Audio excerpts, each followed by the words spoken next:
Ciao, benvenuti. I'm Marisa from All Our Way, and today we are going to make a sourdough starter. I know a lot of you have had problems getting yeast. Luckily, hubby and I bought a big block of instant yeast before all of this happened, so we're fortunate. But I used to make sourdough bread all the time, and I had a starter, and I loved it. The kids really liked the taste of it. And unfortunately, I let it dry up. We moved several times. So I'm going to start right along with you. And it's very, very simple. All you need is flour and water. That's it. And then you can keep it going on and on into perpetuity. So the best flour to start, if you're just joining me, I'm Marisa at All Our Way, and we are making a sourdough starter. So welcome, and I'm really excited that you're here. This is going to take over a few days' time. You have to be a little patient with the sourdough starter. It takes 24 hours the first day, then the 24 hours the second day. But, you know, you could be doing anything else that you want to. So let's get started. What you're going to need is water, flour, and I'm using pumpernickel flour. The best type of flour to use is an all-natural type flour. You can use rye, whole wheat. You can even use all-purpose, but all-purpose takes a little bit more time. It doesn't have all the goody germs in it like something like this does.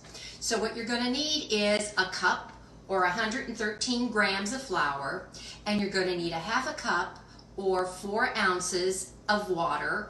I like to use water that's been filtered or spring water. I don't know how strong of the chlorine or anything that's in your water. So if all you have is your water, take it out the night before, let it kind of sit on the counter, and then use it. Don't use really cold water. It should be about room temperature, not too warm, not cold, just about room temperature. So I use, the best way to do this, you can do it with your measuring cup. I like to use a scale. You can't go wrong with a scale, but you can also use the other way. This scale we've had for about 30 years. It was an anniversary present to ourselves. But anyway, I digress. So what we're going to do is, if you have a scale, I'm going to put this, turn it on, put it on the scale, and then you have to tare it, which means you have to hit it on 0 again, because it takes the weight away from what we're using. The best thing to use is something that's at least 1 quart. A glass mason jar or something like this, plastic is fine, just food grade. So what I'm going to do is I'm going to measure 113 grams of flour in it. So let's see, 113 grams is really not very much, so you have to be kind of watch. Okay, there it is. And the reason I'm putting this in first is if you put the flour in first, you can do that, but sometimes getting it around the edges and getting it all mixed up with the water and the flour is a little difficult. So next thing I'm going to do is I'm going to tare it again, which means I'm going to go back to 0. All right, now I'm going to start putting in my flour. Okay, I've got that. And I'll tell you a little story after I get this done. Okay, now this is pumpernickel flour. And I'm going to do this carefully so I don't get a glob of it all at once. I hope the weather is nice there. This morning we went for a walk, and it was really lovely outside. It was about 45 degrees. Kind of makes you feel alive, like spring really is there after all. So here, a little bit more. Yep, we're getting to the 100 mark. All right. It's not moving. Okay, it jumps. Flour is very, very light. All right. Ah, come on. Now, all right, a little bit more.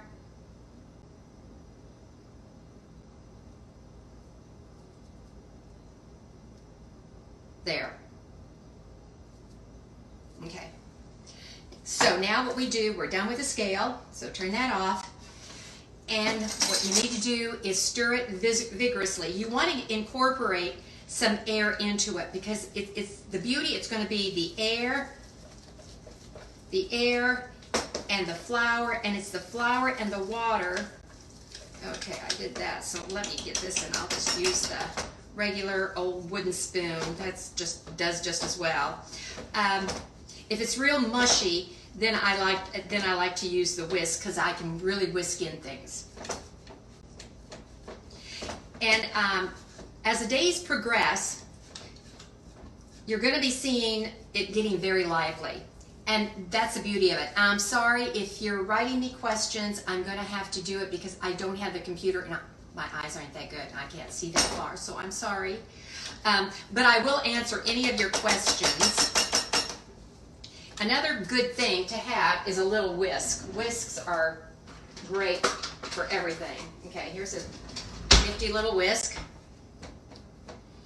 And I know one of the things that really kind of gets you about making sourdough is when you refresh it and you have to throw away some of it.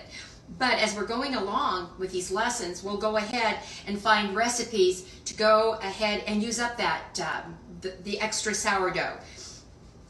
Because if you keep refreshing, you're just going to have a massive sourdough. You have to get rid of some of it, unfortunately.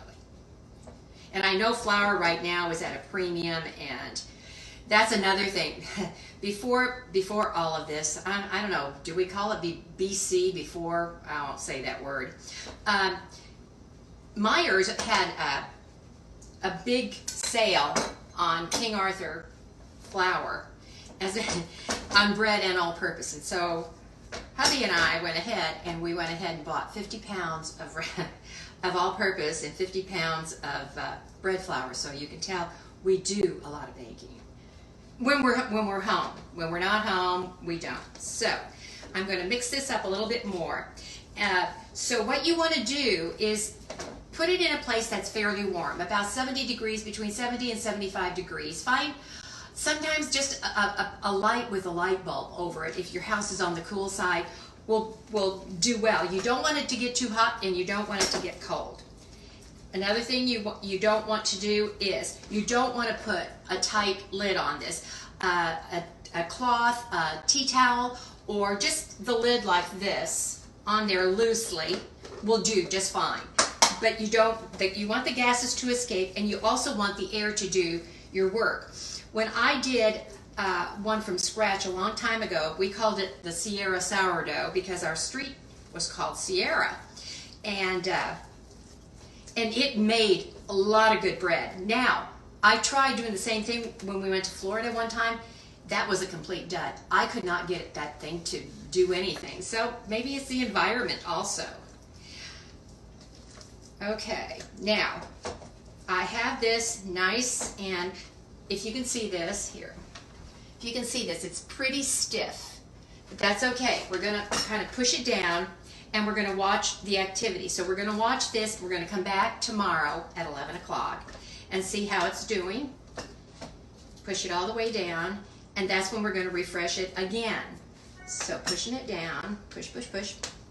And I'm going to put it, a trick that I found a long time ago is, if you need something proofed and you don't have a proofing oven, which I wish I had, a light bulb, turn on the light in your oven.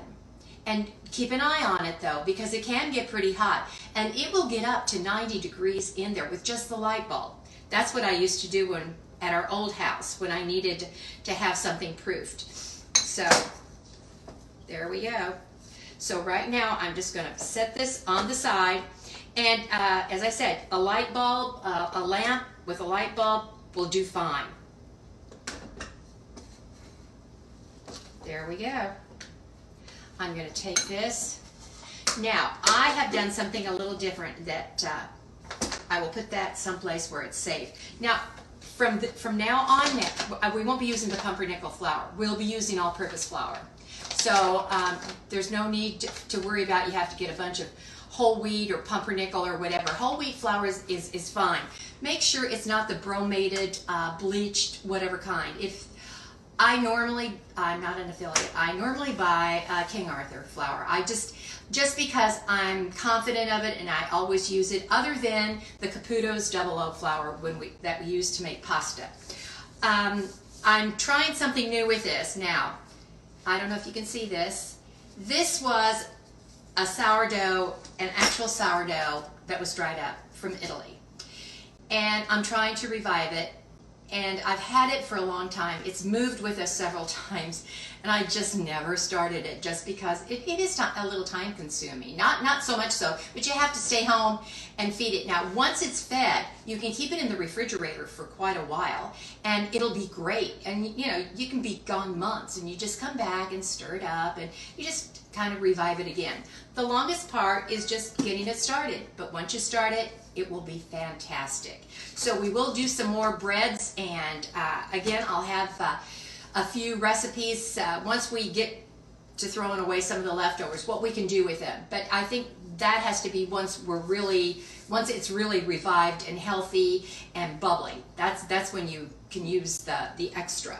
So for today, that's it. If you have any questions, write them below. I will go ahead and answer, and then I'll be back again tomorrow at 11 o'clock, and we'll see how this is doing. Hopefully it'll be doing fine. If not, just keep trudging along. I know sometimes it takes a little more patience than what you're used to, but it'll be fine. So for today, thank you. Arrivederci. See you tomorrow.